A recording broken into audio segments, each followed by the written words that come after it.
Bom dia, boa tarde, boa noite. Meu nome é Rondinelli Salvador Silva. E o meu é Yara Garcia Silva. Nós somos médicos psiquiatras e esse é o Psiquiatria AD. O tema desse episódio é Psiquiatria na pandemia novamente.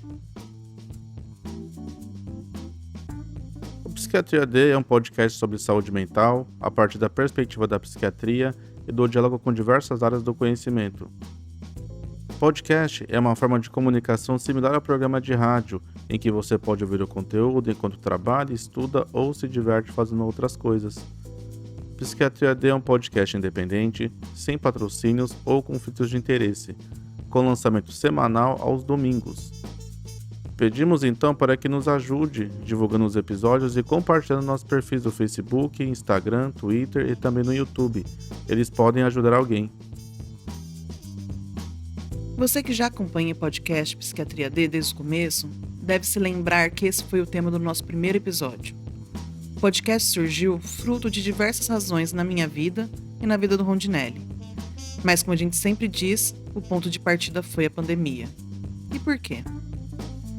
No início do ano de 2020, quando sabíamos menos sobre a Covid-19, tínhamos certeza de que esse momento da história da humanidade teria impacto na vida de cada um de nós, inclusive sobre a nossa saúde mental.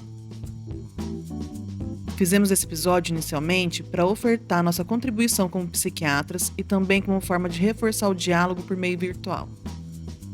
O tempo tem nos mostrado que fizemos a escolha certa. Você que chegou até aqui pela primeira vez deve estar curioso também pensando sobre o porquê de termos escolhido falar novamente sobre o tema. E a razão é simples.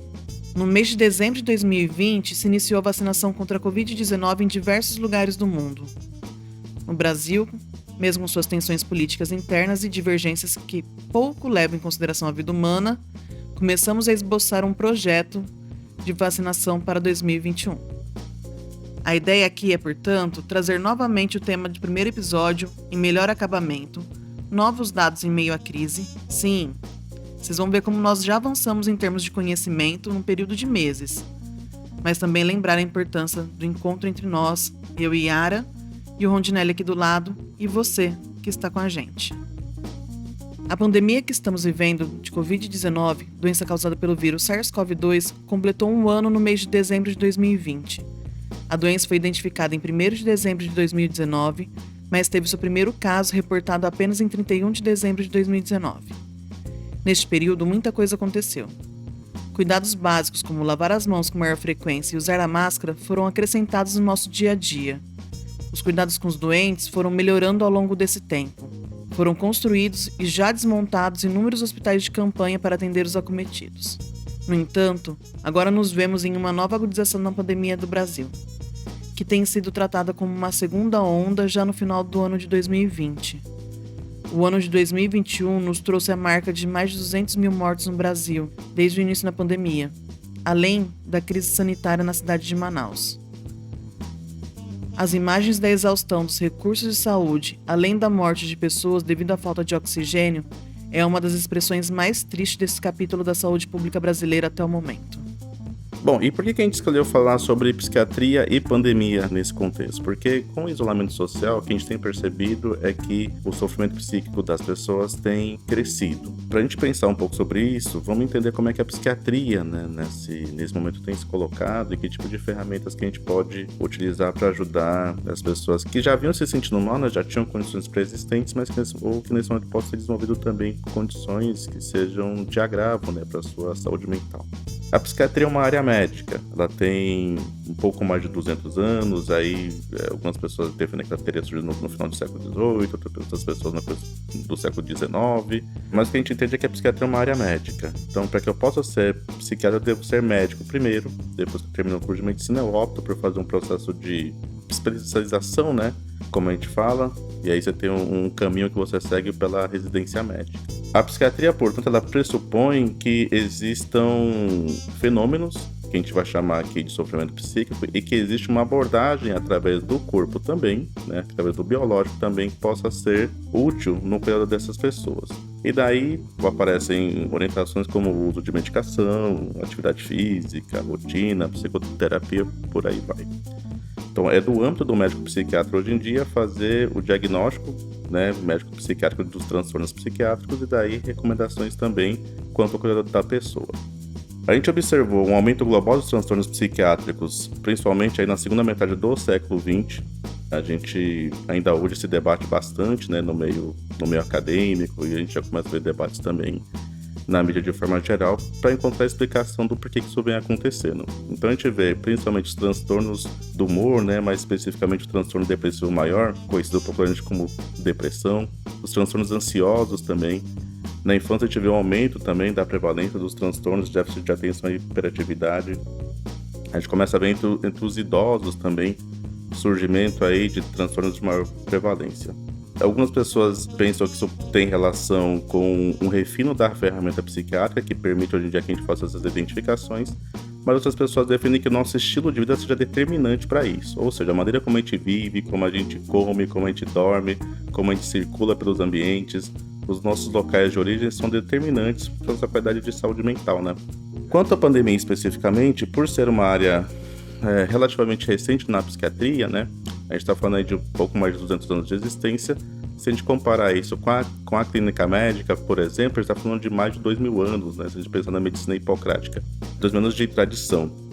Portanto, a psiquiatria não acompanhou com seu ferramental as grandes pandemias da história. Ela começou a ver essas pandemias se instalarem agora no final do século XX. Portanto, a gente tem poucos estudos sobre o assunto, né? Temos estudos muito bons, mas já são poucos estudos se a gente comparar com outras áreas sobre as quais a gente se debruça bastante. Então, a gente está num processo de construção do conhecimento sobre um tema.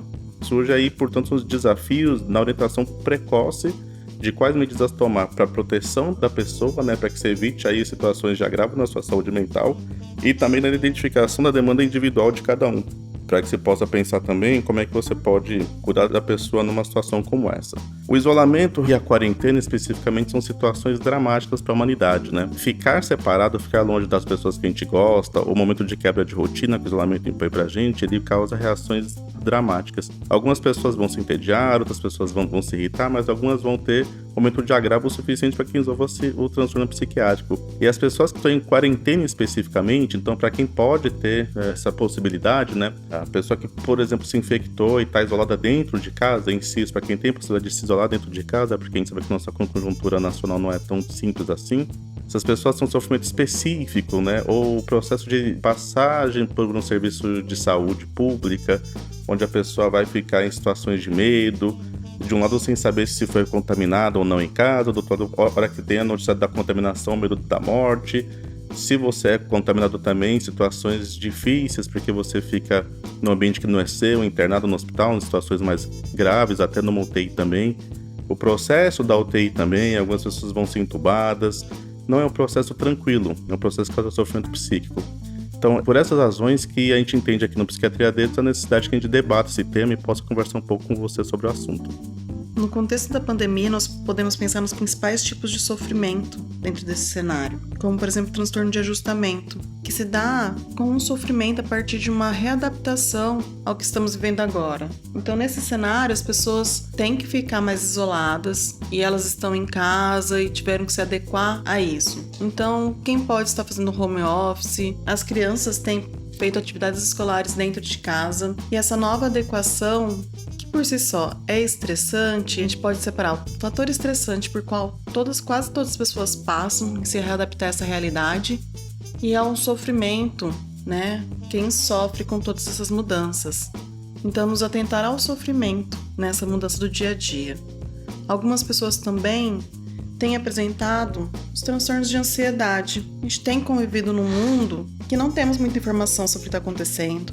É uma pandemia de um vírus novo. Então a gente tem estudado a resposta do corpo humano a essa doença, tem estudado meios de nos protegermos dessa doença, e como são descobertas, é difícil da gente ter uma informação muito clara do que está acontecendo. Isso pode sim piorar os sintomas de ansiedade, a pessoa ficar mais inquieta, pensativa, amedrontada com o que está acontecendo. A questão de ter um futuro incerto, a gente não sabe. Estamos falando agora sobre um novo normal, né? Um novo normal pelo qual a população vai passar, vai acabar vivendo. Isso levado provavelmente pela falta de informação confiável.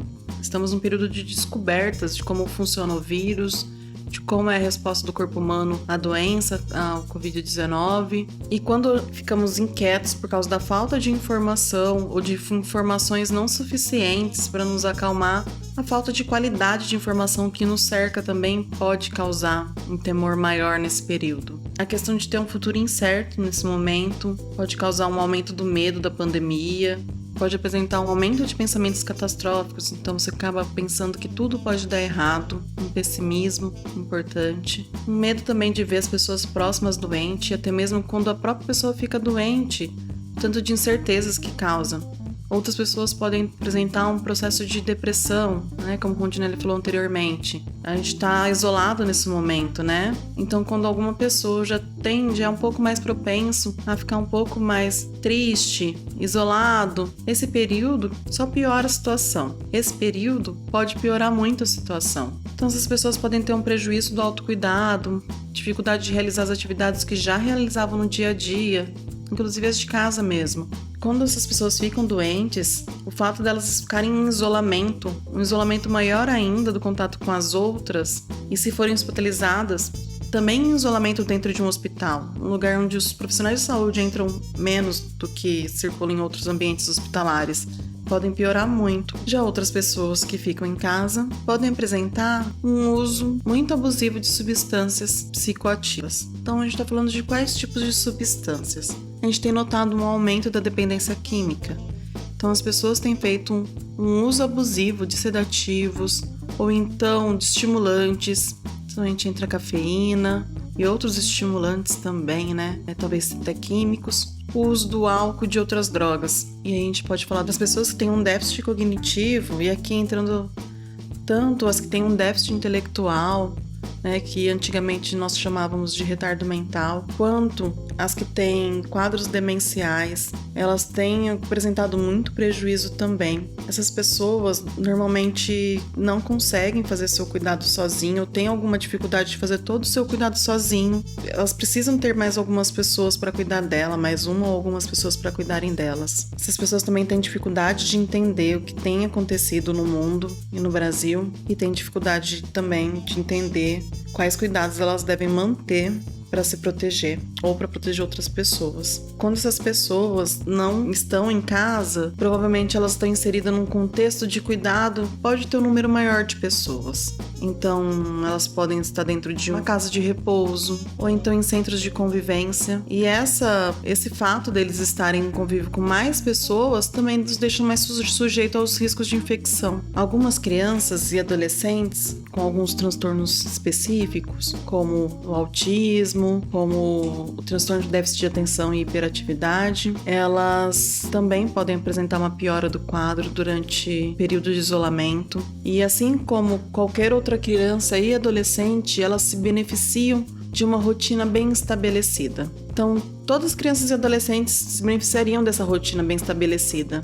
Que a gente sabe que é muito difícil de repensar, de começar uma rotina dentro de um futuro tão incerto no que vai acontecer nesse contexto de pandemia. A gente precisa prestar atenção também em gestantes e puérperas. Gestantes também e puérperas, né, nesse período tão delicado da vida da mulher, tem uma oscilação importante das emoções. Um quadro natural da gestação mesmo, ou do pós-parto imediato. Essas oscilações das emoções podem ficar pior nesse período. E a gente já se antecipando e pensando no futuro, nós podemos pensar também no transtorno de estresse pós-traumático, que a princípio é um transtorno que a gente observa muito a partir de traumas pontuais e severos, né? Mas imaginamos que pelo longo período de exposição ao vírus, à pandemia, pode criar um cenário favorável que permita um aumento dos diagnósticos dos transtornos de estresse pós-traumático. Bom, tomando como base o que a Yara disse, né? Então a gente tá entendendo que, além do sofrimento que a maior parte de nós está colocando nesse mesmo momento, né? Medo com relação ao nosso futuro, medo com relação à nossa integridade física, incertezas com relação à nossa possibilidade de sustentação material, né, para outras pessoas, né, no nosso país, uma dificuldade imensa decorrente aí da privação material que se agrava nessa situação por um decréscimo econômico que a gente tem vivenciado hoje em dia, né. Essas questões podem levar a gente a sofrimentos psíquicos diversos, não necessariamente todas as pessoas que sofrerem terão um diagnóstico médico psiquiátrico, mas a gente está aqui fazendo um alerta que isso possa acontecer. A ideia, portanto, é que a gente tente lançar mão de medidas protetivas globais, na medida da necessidade de cada um e da possibilidade de cada um também, e que sejam, de alguma forma, medida para que se possa evitar um agravamento de sintomas que já existem ou até evitar que eles se instalem de uma forma geral, né? Então, a primeira coisa que a gente entende é que, no contexto de pandemia, principalmente se eu estou isolado em casa, é a construção de uma rotina. Eu sei que fica um pouco difícil a gente pensar em rotina quando o nosso ambiente de trabalho não é exatamente tão diferente assim do nosso ambiente de convívio social. Isso para quem ainda tem função como trabalhador, né? A gente sabe que boa parte da população também não trabalha, porque ou está em fase de formação, está na escola, ou porque já se aposentou, outras pessoas porque está difícil conseguir emprego mesmo. Mas é fundamental que a gente construa uma rotina, e acho que a Yara ressaltou isso muito bem. A perda da rotina pra gente, isso em qualquer idade, né?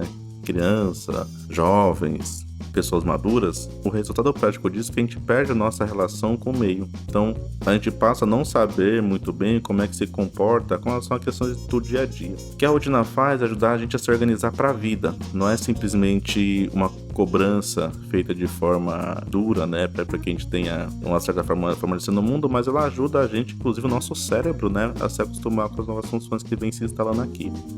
Se eu tô em casa, portanto, é importante que eu tenha hora para dormir, que eu tenha hora para acordar, que eu construa aí horários para fazer a limpeza da casa, que eu construa um horário para conversar com as pessoas também, que eu respeite minha horário de trabalho na medida em que isso me é necessário. A construção também de uma rotina alimentar correta, tranquila, porque a nossa tendência quando a gente está em casa é que a gente rompa com isso, né? Ou a tendência quando a gente tem uma outra rotina instalada de forma abrupta, vamos pensar que, olha, até então eu tinha um ritmo de trabalho de uma forma, agora esse ritmo de trabalho se intensificou. É que a gente não desorganize por inteiro. Outra coisa também que a gente tem que tomar bastante cuidado é a relação com o sono, principalmente quando a gente passa muito tempo em casa. Um dos principais estímulos para o sono é exatamente o cansaço diário. Eu sei que isso pode parecer uma simplificação grosseira, mas o fato é que a demanda diária, do ponto de vista físico e emocional, nos prepara para o sono à noite também. Quando a gente passa o dia em casa, principalmente a demanda física fica diminuída.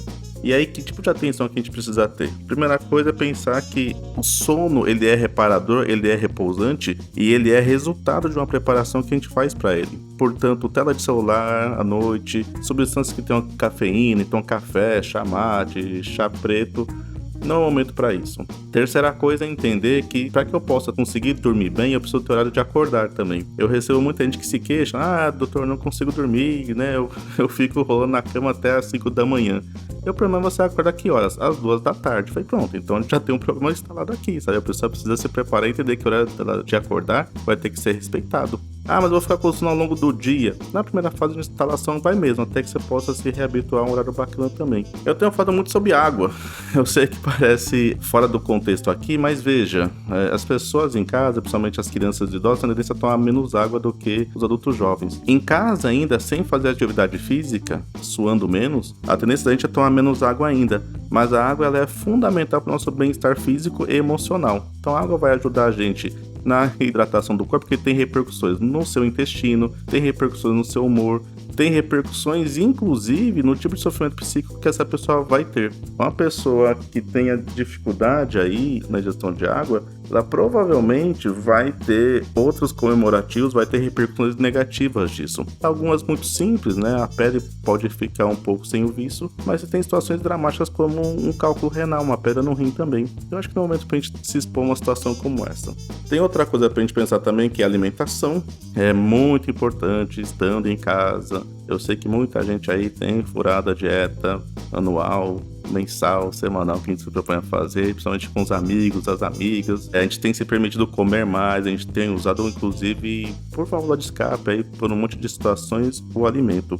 E por que dar atenção com relação à alimentação? Primeiro que tá ficando, tem se instalado aí a notícia de que o ganho de peso pode ser, né, se instalar a obesidade, pode ser um fator determinante importante no Covid. Os dados têm chegado ainda, a gente não tem tanta certeza assim, mas a coisa tem se consolidado com o tempo, então a obesidade é um problema. E por que eu falo de atenção à alimentação? Porque além do ganho de peso propriamente dito, que possa se converter num fator de risco a mais, a gente tem também que o ganho de peso ele pode instalar no nosso corpo um estado que favoreça também alguns transtornos psiquiátricos. De atenção principal, né, a gente pode pensar que um transtorno depressivo maior, transtornos ansiosos também, e dependendo da maneira como a gente faz a alimentação, pode prejudicar até o sono. Então quem tem aquela coisa de comer bastante à noite antes de dormir, muitas das pessoas que fazem isso têm seu sono prejudicado. Precisa falar também sobre atividade física, lembrar que já não era fácil, né, fazer atividade física no contexto sem a pandemia para uma parte das pessoas. Dentro dela então, com uma rotina em casa, distância das pessoas, conseguir se adaptar para isso fica um pouquinho mais difícil para muitos de nós. Mas a gente precisa ser muito atento a isso. Então se você pode praticar, se você está se isolando em casa e possa praticar atividade física, não deixe de fazê-lo. A gente tem entendido que a atividade física é protetiva para uma inúmera quantidade de coisas. E quando eu falo de atividade física aqui, eu falo de atividade física dirigida para você, pensando no que é melhor para você. A gente não tá defendendo aqui que se faça movimentos exaustivos ou qualquer coisa do gênero, não. Mas que você pode encontrar no YouTube diversas formas aí, encontrando uma que se adapte melhor a você. E por último, a Yara citou aqui a questão das drogas, então muita atenção a isso, mas muita atenção mesmo. Ficar em casa pode ser um convite para que a gente beba mais. Beba mais álcool. De uma forma bastante explícita aqui, sabe? E esse incremento, né, na quantidade de álcool pode ter repercussões muito negativas. Você tem desde a repercussão imediata, que é o processo de ficar intoxicado mesmo, eu bebi demais e aí posso me tornar inconveniente, até o consumo de álcool propriamente dito a longo prazo, que aí piora a sua saúde global, inclusive, insisto nisso, sono também, né? Tem gente que gosta de tomar uma taça de vinho para dormir. Eu preciso alertar que o álcool não é exatamente uma boa substância para você usar para te ajudar com o sono, ele é o oposto disso. O uso de álcool ele vai diminuir a qualidade do sono, ainda que ele possa induzir inicialmente ao sono por conta da sensação de relaxamento. Pessoas que bebem para dormir costumam se queixar de um sono menos repousante. E o cuidado, atenção às outras substâncias químicas também, né? Eu tenho ouvido aí as mais diversas, que vão de maconha, cocaína, crack, LSD, o que quer que seja. Para quem usava e parou de usar, certamente não é o momento de voltar a fazer isso. Para quem usa e está no processo de tentativa de saída, procurar apoio profissional, porque o uso dessas substâncias químicas, além dos riscos que elas causam para a pessoa que está envolvida, ela ainda tem um fator aumentador pela relação de comorbidade com o SARS-CoV. E por último, pensar o seguinte, e eu acho que é bastante relevante agora. Na medida em que você procura o uso da substância química para lidar com algum sintoma que possa estar te incomodando, ou tédio, ou a tristeza, ou a ansiedade, você passa a não lidar com a fonte do seu sofrimento. Então você corre o risco, inclusive, além de perpetuar no tempo, de aumentar a intensidade dela, inclusive gerando maior sofrimento ainda. Então cuidado para não fazer essa escolha nesse momento. E para você que chegou até aqui, vamos ao resumo. Começamos o episódio lembrando da necessidade de retomar o assunto e, além disso, fazer um apanhado das mudanças que tivemos ao longo dos meses. Falamos de forma geral sobre o papel da psiquiatria na sociedade, assim como da sua relevância nesse momento histórico. Conversamos sobre os impactos gerais da saúde mental da população e sobre apresentações diagnósticas mais comuns nesse momento. Por fim, reforçamos orientações gerais como forma de cuidar da saúde mental de cada um de nós. Para você que ouviu até aqui, curta o podcast Psiquiatria D e nos siga nas redes sociais, Facebook, Instagram, Twitter. Você pode ouvir o Psiquiatria D nos principais agregadores, como o Spotify, Google Podcasts, Apple Podcasts e até no YouTube. Compartilhe esse conteúdo com amigos, ele pode ajudar alguém. E assim como no primeiro episódio, Yara, a gente gostaria de sugerir uma obra de ficção para falar sobre a pandemia. Para você que não assistiu ou já assistiu faz muito tempo, a gente gostaria de sugerir o filme Contágio, de 2011, que trata sobre uma pandemia com características similares às nossas. Por ser uma obra de ficção, já com quase uma década, a obra carrega muitas diferenças com o que temos vivido, mas também muitas semelhanças.